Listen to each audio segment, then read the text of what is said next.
আসসালামু আলাইকুম রহমতুল্লাহি ওয়া বারাকাতুহু। এই ছবিটির দিকে ভালো করে মনোযোগ দিন। 1952 সালের এই ছবিটি। 1952 সালের এই ছবিটিতে স্পষ্ট দেখা যায় একটা রিক্সা চারদিকে ছাউনি বা ঘন্টুনি দিয়ে নিয়ে যাচ্ছে। কাদেরকে নিচ্ছে জানেন? কোনো রাজবংশের লোক না, বরং বাংলার নারীদেরকে। মানে তারা পর্দার সহিত যাওয়ার জন্য রিক্সার চারদিকেও নেট বিছিয়ে নিয়েছে যাতে তাদেরকে না দেখা যায়। এটা আমাদের হারিয়ে যাওয়া অতীত। জানি না কেন এটা হারিয়ে যাওয়া অতীত হয়ে গেল, বর্তমানে নেই।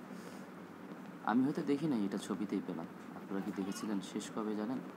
হয়তো জানি না, বড়রা হয়তো দেখে নিয়েছে।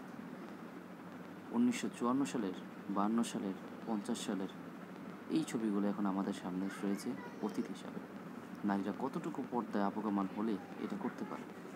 অথচ আমাদের যুগে এখন শাহবাগী নামের সেই চরিত্রহীন মহিলারা আন্দোলনে নেমে গিয়েছে বিক্ষোভ আর হরতাল করার দাবিতে। তারা এখন পোশাকের স্বাধীনতা চায়। পোশাকের স্বাধীনতা কি নিজের সম্মান আর ইজ্জতকে হানি করার জন্য? এটি ছবিটা আমাদের শিক্ষা দেয় পোশাকের স্বাধীনতা।